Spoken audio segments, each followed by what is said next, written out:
नमस्कार, मी विद्या तुमचे सगळ्यांचे खूप खूप मनापासून स्वागत करते। आता थोडेच दिवसात आपल्या गणपती बाप्पाचं आगमन होणार आहे। ते गणपती बाप्पाचे आवडीचे उकडीचे मोदक आपण करणार आहोत। कोकणातल्या पारंपरिक पद्धतीने आजचे आपले हे मोदक आहेत। चला तर मग वेळ न घालवता व्हिडिओला सुरुवात करूया।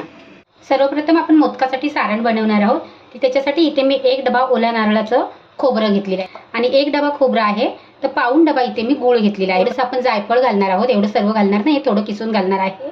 आणि इथे मी काजू बदामची कतरण घेतलेली आहे, म्हणजे चांगले किसून घेतलेले आहेत। पण तुम्ही कापून घ्यायचे नाही, जर तुम्ही कापून घेतलेत ना तर मोदकामध्ये आपलं सारण भरतो ना तेव्हा कळी पडताना ते मोदक आहेत ना ते चिरल्या जातात। म्हणून चांगलं असं बारीक अशी पावडर करून तुम्ही घेतलीत ना तरी चालेल।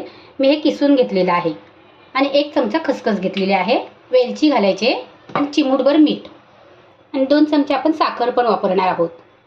त्याच्यामध्ये आपल्याला 2 चमचे तूप घालायचं आहे, 1 चमचा खसखस आणि काजू बदामची आपण क्रश करून घेतलेलं आहे ते घालायचं। त्याला आपल्याला चांगलं तुपावरती परतून घ्यायचं। तुम्ही जर असे तुपावर परतणार नसाल ना तर खसखस आहे ना ती पहिली भाजून घ्यायची आणि नंतर मग घालायची सारणामध्ये। भाजून घातल्याने टेस्ट पण छान येते सारणाला आणि मस्त सुवास पण येतो आणि खाताना पण खूप छान लागते। एखादा मिनिटभर असे मी परतून घेतलेले आहे। गॅसची फ्लेम लोच आहे। त्याच्यामध्ये आपलं हे खोबरं घालायचं। हे खोबरं घेताना मी 1 डबा आहे ना तो बऱ्यापैकी असा भरून घेतलेला आहे, चांगला व्यवस्थित दाबून असं, आणि खोबऱ्याला आपल्याला परतून घ्यायचे। असं एक सारण बनवलं ना तर तुम्ही त्याच्यामध्ये उकडीचे मोदक, उकडीच्या शेंगा, तळलेले मोदक, नेवऱ्या गव्हाच्या पिठाच्या सर्व तुम्ही ह्या एका सारणामध्येच बनवू शकता। थोडा वेळ याला मी असं अर्धा मिनिटभर असं परतून घेतलेलं आहे। थोडंसं असं परतवलं ना की खोबऱ्यामध्ये जे पाणी असतं ना ते कमी होतं। त्यामध्ये गूळ घालायचा। गूळ आहे तुम्ही बारीक चिरून घेतलेला आहे आणि चांगलं मिक्स करून घ्यायचे। त्याच्यामध्ये 2 चमचे साखर घालायची। थोडीशी साखर घातली ना की सारणाला चांगली टेस्ट येते। तुम्ही हे सारण आहे ना ते साखरेचे पण बनवू शकता, पण मोदक म्हटल्याच्या नंतर गुळच खूप छान लागतो। तर छोटा चमचा घ्यायचा, म्हणजे गुळ आहे ना तो आपल्याला चांगला व्यवस्थित असा मिक्स करता येतो आणि मिक्स करून झाल्याच्या नंतर तुम्ही मग मोठाच चमचा वापरलात ना तरी चालेल। आपलं गूळ चांगला व्यवस्थित असा मिक्स करून झालेला आहे। त्याच्यामध्ये 1 चिमूटभर असं मीठ घालायचं। कोणत्याही गोड्याच्या पदार्थामध्ये चिमूटभर मीठ घातलं ना तर त्या गोड्याच्या पदार्थाची टेस्ट आहे ना ती दुगणी होते, म्हणजेच ती वाढते।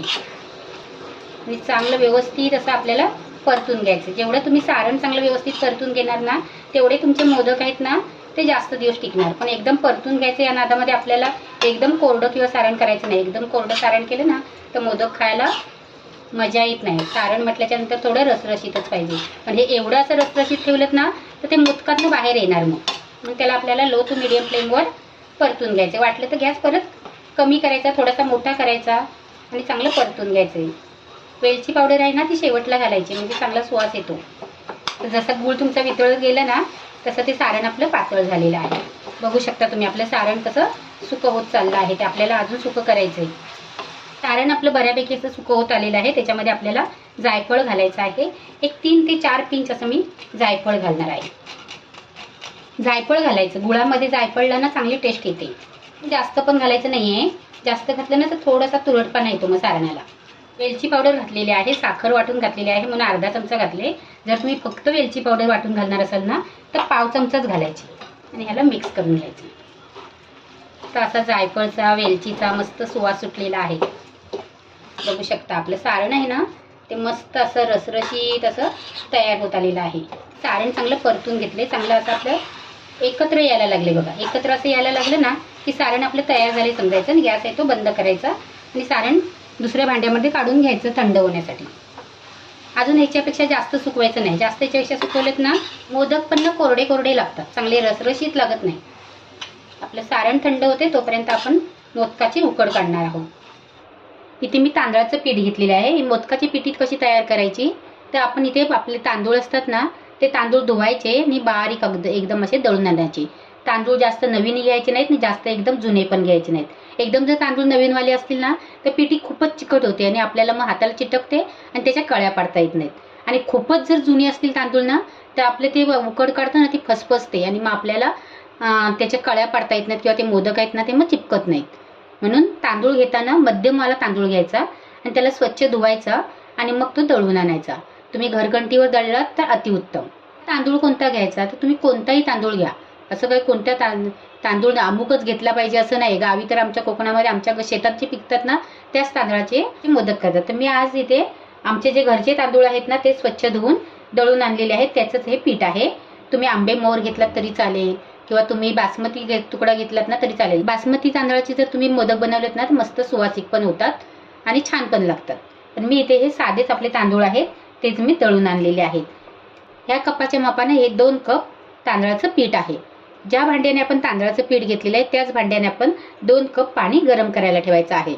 1 कप आणि हा दुसरा कप. उकड काढण्यासाठी ना असं पसरट भांडं घ्यायचं. पसरट भांडं असलं ना की आपल्याला मिक्स करायला पण चांगलं मिळतं. त्याच्यामध्ये 1 चमचा तूप घालायचं. तूप जास्त घालायचं नाहीये. त्या तुपाऐवजी तुम्ही तेल घातलं ना तरी पण चालेल. जर तुमच्या उकड काढण्यामध्ये जर तुपाचं किंवा तेलाचं प्रमाण जास्त झालं ना तर त्याला चिकटपणा येणार नाही, मग तुम्हाला त्या कळ्या पाडता येणार नाहीत. म्हणून तुपा तेलाचं प्रमाण आहे ना ते कमीच घालायचं. अर्धा चमचा साखर घालायची. अशी साखर घातली ना की पारीला चांगली टेस्ट येते, नाही तर मग पारी आहे ना ती पचपचीत लागते. आणि अर्ध्या चमच्याला थोडं कमी मीठ घालायचं. मिठाचा खारटपणा आला नाही पाहिजे या पद्धतीने मीठ घालायचं. आपल्या पाण्याला चांगली उकळी आलेली आहे. गॅस आपला आता मध्यमच आहे. त्याच्यामध्ये हे आपलं पीठ घालायचं आणि चांगलं व्यवस्थित असं मिक्स करून घ्यायचं. पहिल्यातली लोक ना अशी लाकडानेच म्हणजे लाटण्यानेच मिक्स करायची, म्हणजे त्यांची गुठली राहायची नाही. म्हणून इथे तुम्ही लाटण्यानेच मिक्स करायचं आहे.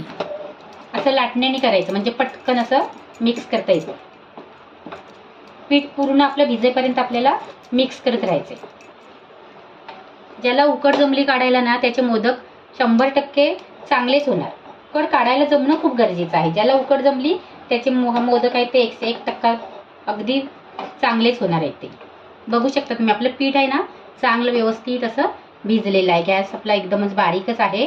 त्याच्यावरती झाकण ठेवायचं. गॅस एकदम बारीक करायचा आणि 3 ते 4 मिनिटं ह्याला वाफ देऊन घ्यायची. घड्याळ लावून इथे मी 4 मिनिटं बरोबर वाफ काढून घेतलेली आहे.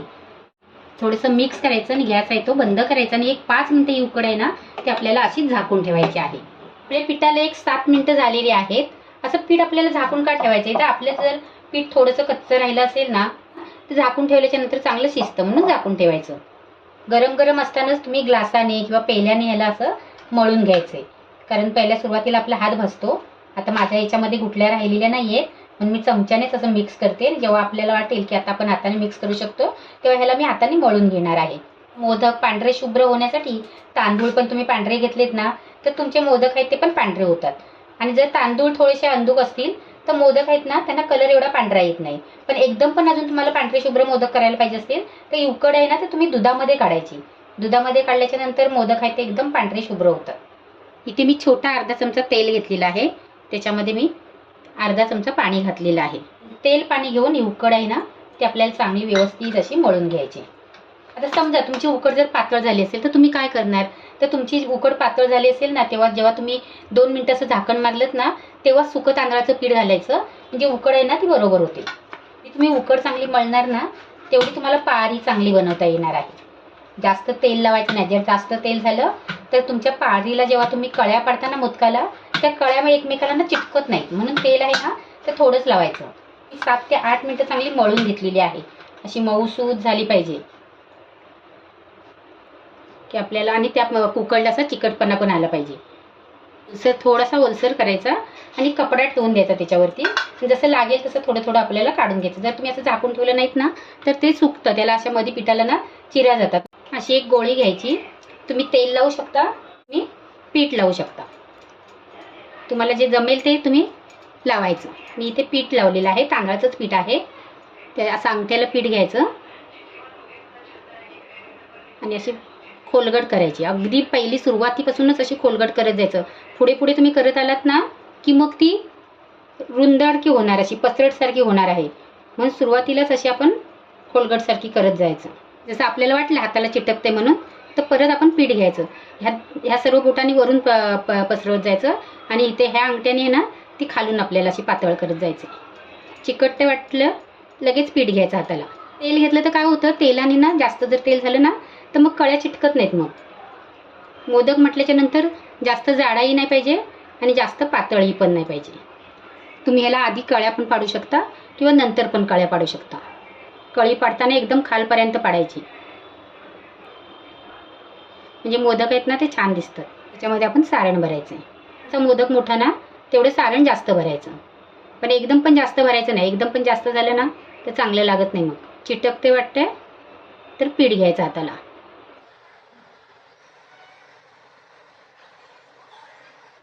सारण असं बोटाने खाली करायचं आणि अंगठ्याने ह्याला असं जवळ करत जायचं. आणि मग जवळ आले ना की असे सगळे वरती उचलून घ्यायचे. आपल्याला जास्त वाटलं तर थोडंसं काढून घ्यायचं. एकमेकाला अशा जवळ उचलताना त्या चिपकल्या जातात, म्हणून त्यांना अशा सुट्या करून घ्यायच्या. हे बघा चिपकलेले असतात कारण आपण जवळ करतो ना, बसकट होतो ना, म्हणून असा आकार द्यायसाठी थोडासा असा करायचा, म्हणजे दिसतो पण छान. बघू शकता तुम्ही आपला कसा मस्त असा सुबक आणि सुंदर असा आपला मोदक तयार झालेला आहे. अशा प्रकारे आपले मोदक करून झालेले आहेत. तर आज आपण मोदकाची बहीण शेंग, याला नेवऱ्या पण बोलतात. मोदक करता येत नसतील ना तर तुम्ही अशा शेंगा पण करू शकता. सेम मोदकाचीच टेस्ट येते त्याला. असे एक पारी करून घ्यायची आणि त्याच्यात सारण भरायचं आणि 2 टोकं आहेत ना ती एकामेकाला अशी जोडायची. मोदकापेक्षा दिसायला मोठी असली ना ती मोदकाची ही छोटी बहीण आहे. मोदक बनवले ना तर एकतरी शेंग बनवतात, म्हणून आमच्या कोकणामध्ये याला शेंग बोलतो आम्ही. आता तुम्हाला जर मुरड घालता येत नसेल तर तुम्ही अशीच ठेवलीत ना तरी पण चालेल, पण मी आता इथे मुरड घालणार आहे. तोंड चांगलं व्यवस्थित असं बंद करून घ्यायचं आणि आपले मोदक थोडे अर्धे होत आले ना की लगेचच पाणी गरम करायला ठेवायचं, उकळी यायला. असं इथं दाबायचं, चिमटी काढायची आणि ती चिमटी काढलेली आहे ना तीच अशी वरती करायची, परत चिमटी काढायची, परत वरती करायची, परत चिमटी काढायची, परत वरती करायची. अशा प्रकारे पूर्ण आपण या शेंगेला अशी मुरड घालून घेणार. आमच्या कोकणामध्ये याला मुरड बोलतात. काही लोक नक्षी बोलतात, काही डिझाईन बोलतात, पण आम्ही ह्याला मुरड बोलतो. जर मोदक येत नसतील तर तुम्ही अशा पद्धतीने पण करू शकता. एक अशी ठेवून द्यायची साईडलाच. ह्याच्यावरती ना थोडंसं असं पाणी शिंपडायचं. प्रत्येक मोदक पाण्यातनं काढायची गरज नाही, फक्त असं थोडं पाणी शिंपडायचं त्याच्यावर. असं पाणी शिंपडलं ना की मोदक एकामेकाला चिटकत पण नाहीत आणि त्यांना चिरा पण जात नाही. त्याच्यावरती आपल्याला असं केशर लावायचं. मी इथे केळीच्या पानावरती ठेवलेले आहेत मोदक. तुम्ही ना हळदीच्या पानावरती ठेवायचे. हळदीच्या पानावर ठेवले ना मोदकांना सुवास आहे ना मस्तच येतो आणि खूप टेस्टी पण लागतात. आणि जरी तुमच्याकडे केळीचं पान नसेल, हळदीचं पान नसेल तर चाळणीला फक्त तेल लावायचं आणि ठेवून द्यायचं. इथे आपल्या पाण्याला चांगली उकळी आलेली आहे, त्याच्यावरती चाळण ठेवायची. जी चाळण बसेल ना असंच भांडं घ्यायचं. तुम्ही कढई घेतलीत ना तरी पण चालेल. त्याच्यावरती झाकण ठेवायचे आणि लो टू मिडियम फ्लेम करून एक 18 ते 20 मिनिटं ह्याला चांगले व्यवस्थित असे वाफवून घ्यायचे. अशा प्रकारे आपले मोदक आहेत ते करून झालेले आहेत. हे मोदक आहेत ते मी एक 20 मिनिटं वाफवून घेतले. थंड झाल्याच्या नंतर काढून घ्यायचे. आजचे जर तुम्हाला हे झटपट असे मोदक आवडले तर नक्की लाईक करा, कमेंट करा, तुमच्या मित्रमंडळींना शेअर करा. जर वेळात वेळ काढून तुम्ही माझी रेसिपी बघता त्याबद्दल मी तुमचे खूप खूप मनापासून आभार मानते. थँक्यू.